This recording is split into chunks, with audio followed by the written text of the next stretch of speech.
Welcome back to the show. Today we have Garett Levy. He's the CMO and co-founder at DIFRactive Technologies. Garett, welcome to the show.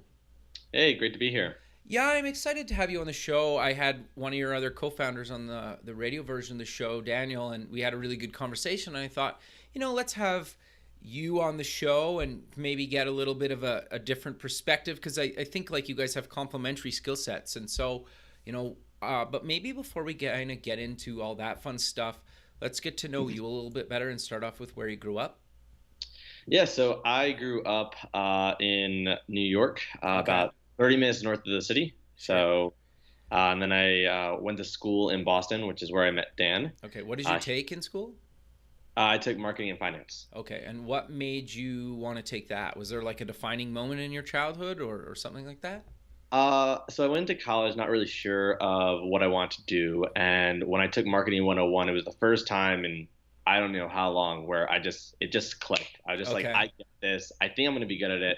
Let me pursue it. And just, understanding perceptions of people who are marketing majors only, I figured it would also be probably smart to have some financial knowledge as well for being an adult. So I sure. also took, took some finance Yeah, classes enough to become a major, but my main passion was finance, sure. from was marketing. Yeah, Sure. No, I think it makes sense. Like just having financial knowledge of any kind, personally and professionally, is never going to be bad. So I think exactly. that's really great.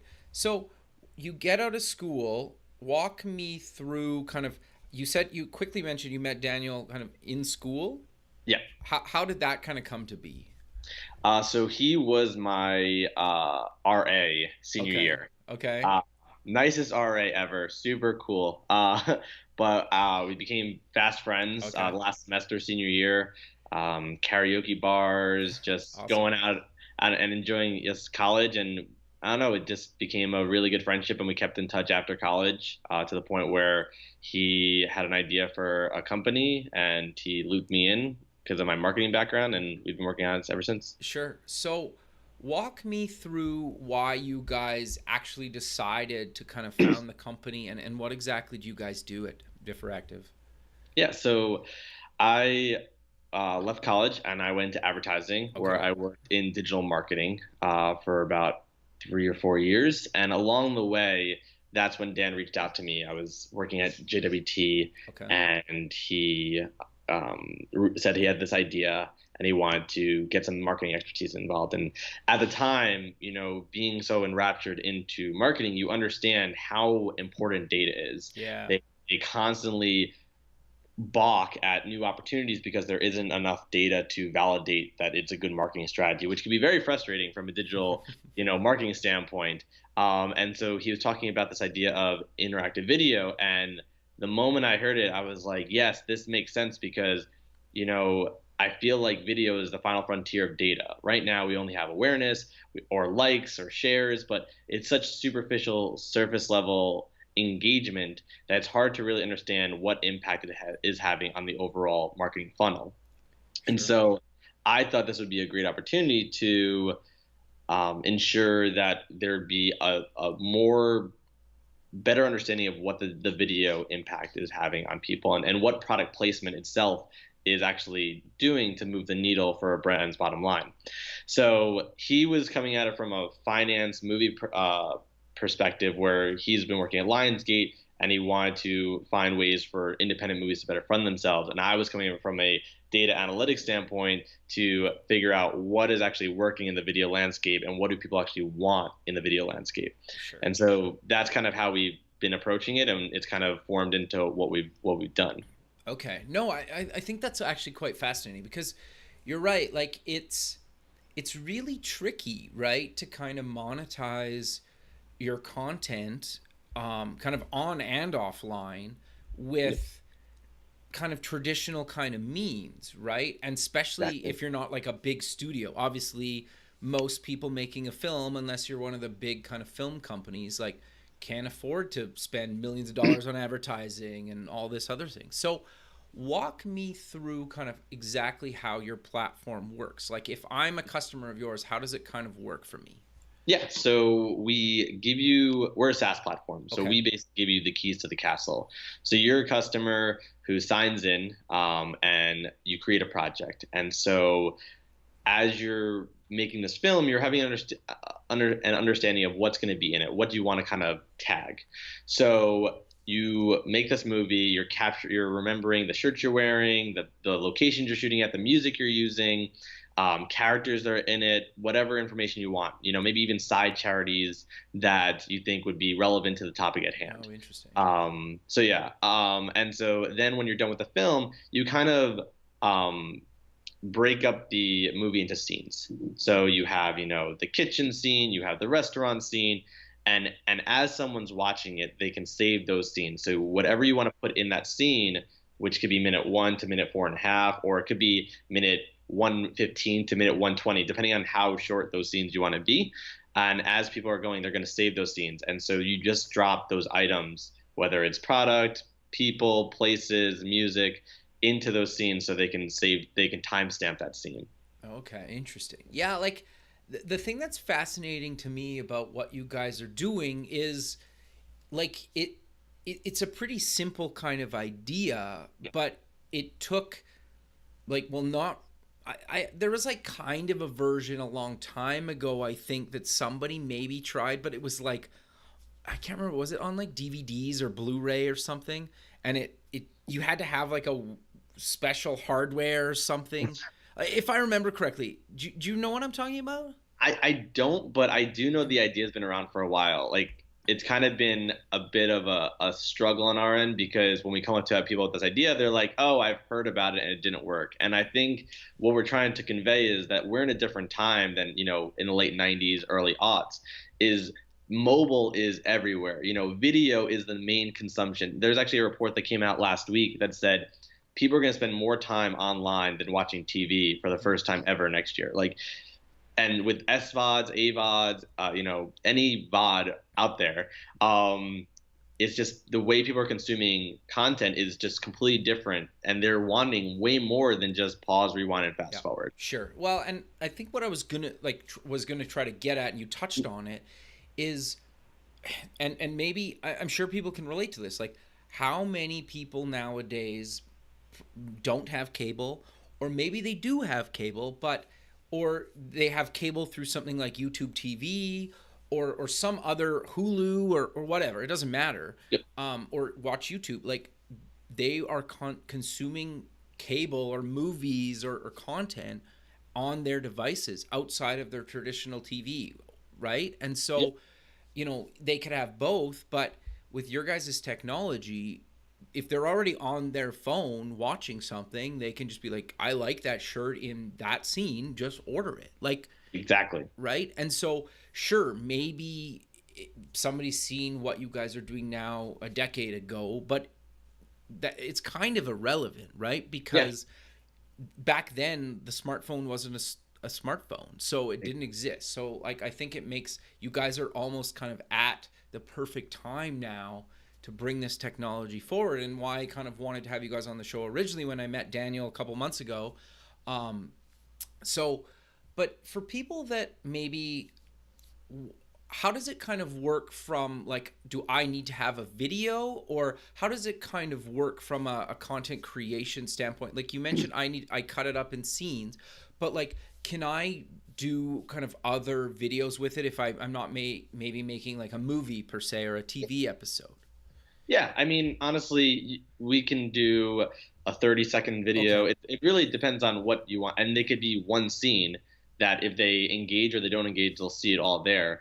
It's just really about adding that deeper experience to the video. And so something that I think is important is we're in a environment where the people's choice matters. Like Mm, it's not do this or it's gone forever. It's give people the option to do it as they want to experience. There's so many different journeys people take along the way to actually buying something sure. that is really hard to tell them this is the only way to do it. And if you miss it, you lose it. And so the way we've kind of been setting this up is we understand that when people watch TV, the next step is to search it. And so when you do that transition, you lose a chunk of people. So we're streamlining that. Another issue is the fact that when we tell people buy it now, then they're going to give them the pressure of, do I want it now or do I forget about it? And so we're giving the people the ability to save to their own profile, which is an ability that, one, gives brands the ability to retarget them later on, but also gives them the personal satisfaction that they don't need to figure out this decision right now. They can come back to it later where it's waiting for them. They can explore. And also another thing about choice is people don't want to necessarily be like, this is the product I want, or this is the product and this is the only thing available. There's so much more information, like we mentioned earlier, that people might be interested. When we were doing initial surveys, a big chunk of people didn't even say they were interested in clothing. They were interested in the location or the music used. So we really just want to give people as many choices to explore on their own, and then let them kind of figure out on their own doing what they want to explore more about. Sure. Well, the other thing too that I think is interesting that you touched on quickly there was, like, if I'm loyal to a brand and I start seeing their new products or get recommended that stuff, it's less like traditional kind of advertising, right? Because you're like, oh, this brand has a new line out, or they're a new shirt or whatever. Like, there's a lot of people that are very loyal to certain brands, right? And so if they can see kind of a 30-second ad of a new, like, I don't know, skateboard line or like t-shirt or something, and they're like, oh, I really want that, they just add it and buy it. You're right, it kind of takes the frustration of actually going to Amazon after and like remembering, right? Because I've found even myself where like, oh, I'll check that out later, but later never comes, right? Exactly. So it makes a lot of sense that I could just like add it to my profile and then kind of really actually go back to it later, or buy it right now. Yeah, no, I totally agree. And there's so many bands that I've found out through commercials. I mean, and like it's for me, like I have to go like to adweek.com to get the credits to find out. And that's just because I'm very familiar with where I can find this information. But if I didn't know, I'd have to either Shazam it or I don't know, just like Google it for potentially forever just to like figure out Tame Impala was in this BlackBerry commercial, I don't know, I guess it was 7 years ago when I first heard about Tame Impala. Sure. Yeah. I remember that commercial actually. Yeah, that's interesting.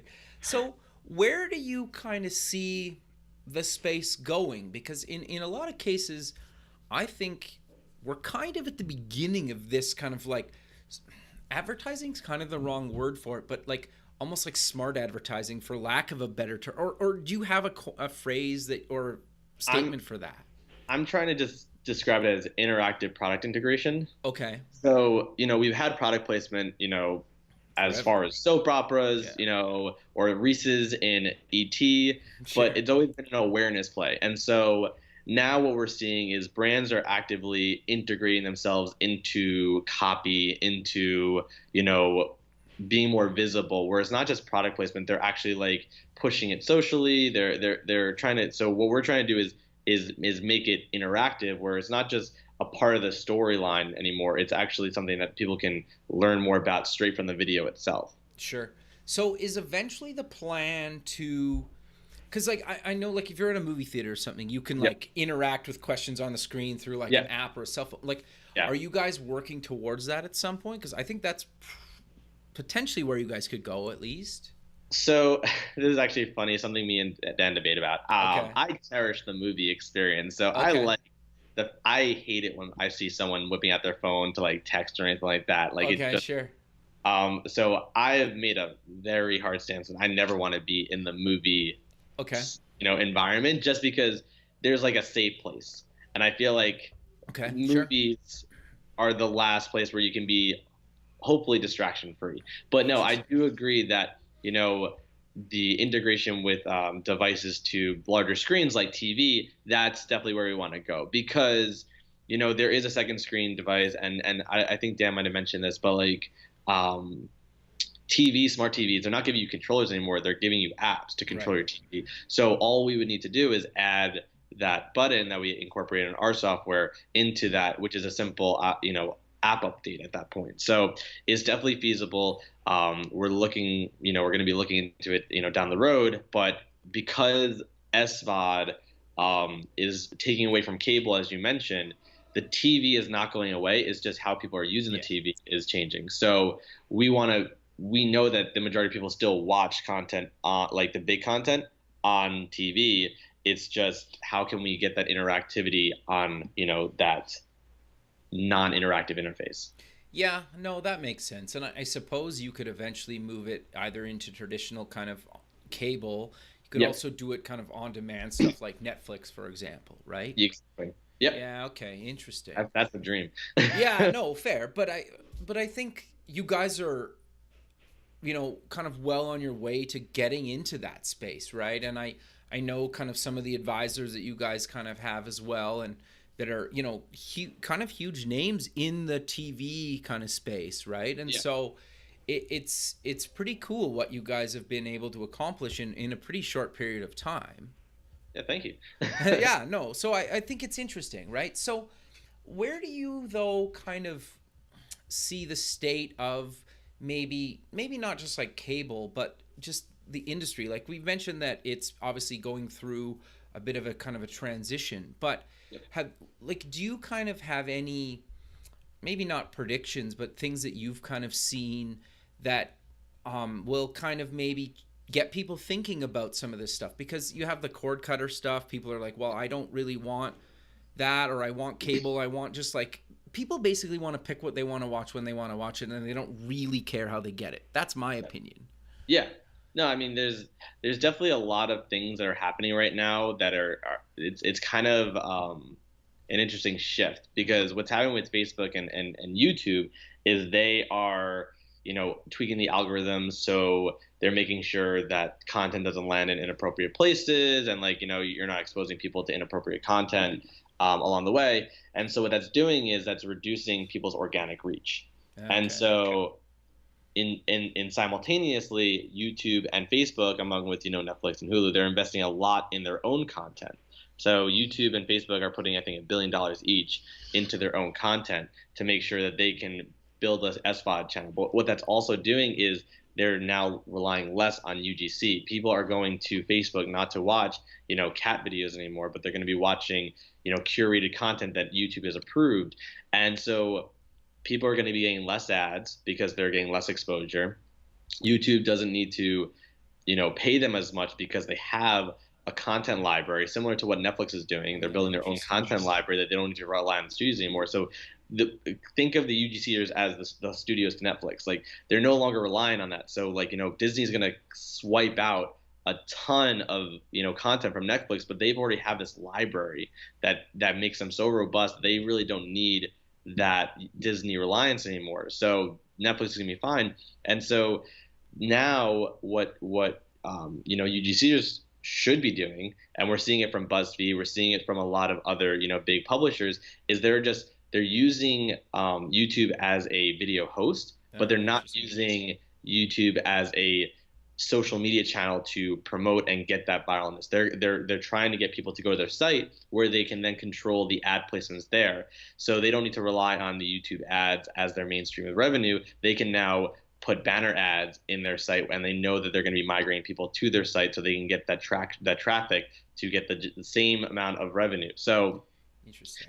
I think the trend is more ownership of their own content, which is actually great for us because we can't work on YouTube. We can work on top of YouTube videos, but the actual site itself, it doesn't. So as people move to their site, we're actually just waiting for them, being like, hey, now that you control the video content, your IP, you can now also control the experience because this is your site. So, now there's a software that does not interrupt your content, which is what we actually really differentiate ourselves on, is the fact that we put content first. We don't want to make people feel like they're being shoved products in their face. It's more organic. It's like, hey, I like this. Let me just bookmark it and then save it for later. So as people make the shift, we're hoping that they see the benefit and the new, I guess, monetization strategies that they can continue to, I guess, work towards using our software. No, that makes a lot of sense, right? And I think we are really well positioned to basically move there if we haven't already started to really move there. And you're right, like a lot of companies are embedding their content kind of on their own sites, which makes a lot of sense. Yep. You guys, do you just work with YouTube, or you work with other platforms as well, right? We're video agnostic, Yeah, so that's what I thought. every platform. And if we don't work on it, all we just need to do is finagle our code to be able to work on it. But at the end of the day, to our point is we want to be helpful to them. We don't want to tell a content creator what you are doing is wrong. Use our platform, and that's the end goal. We want to be like, hey, still get your reviews on YouTube. Even if it's on your site, you'll still get your reviews. Even if it's on Vimeo, you'll still get your reviews. But now there's this extra component that gets you more engagement to be able to go to products or brands and be like, hey, I'm getting 30% engagement and a 5% click-through rate on your products.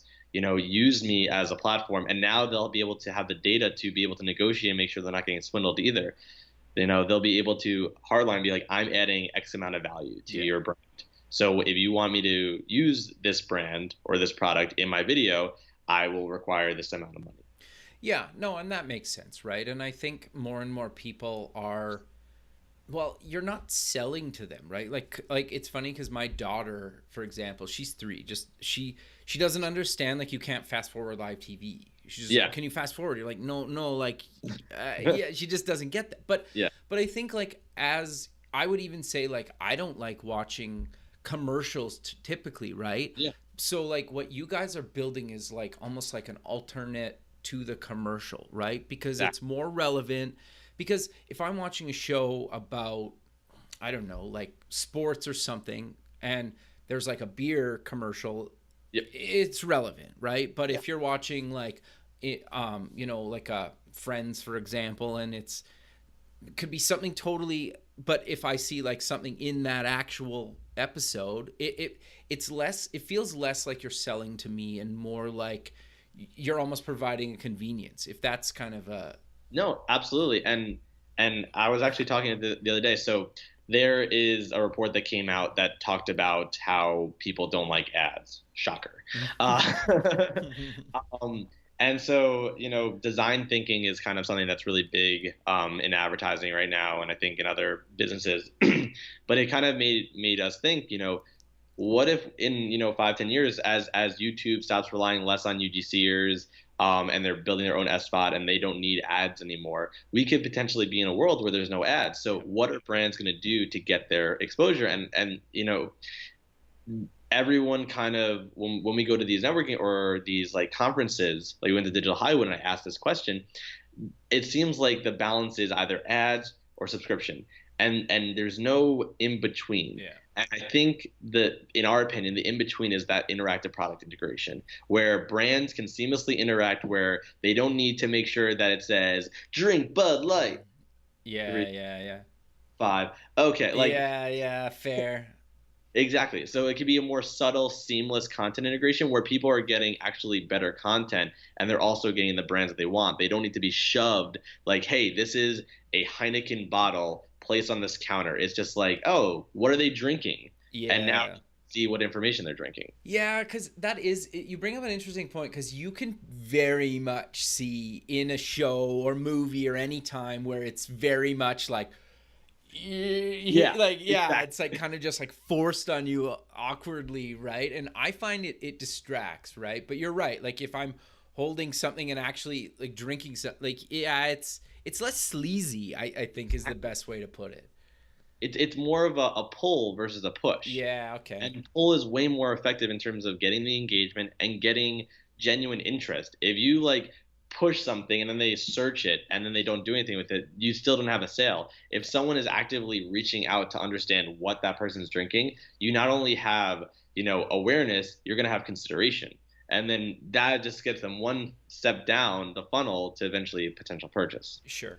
Well, and two, like if I have my products on Amazon, for example, and I use your guys' software and I just link out to go buy it from Amazon and I have Prime, it shows up in a couple days. Like you simplified my life, basically, right? You're welcome. Yeah. But Garett, we're kind of coming to the end of the show, so let's close with mentioning where people can kind of get more information about you guys and actually check out the platform. Yeah, we are at DIFRactive.com, DIFRactive.com. Think different kind of interactive. But yeah, we're on social media, same thing, DIFRactive, LinkedIn. You can reach me at Garett, Garett, at DIFRactive.com. Happy to talk. Always looking to meet new people. Perfect, man. Well, I really appreciate you taking the time out of your day to be on the show, and I look forward to keeping in touch with you, and have a good rest of your day. Yeah, thanks, man. All Appreciate right. it. Thanks. Okay, bye.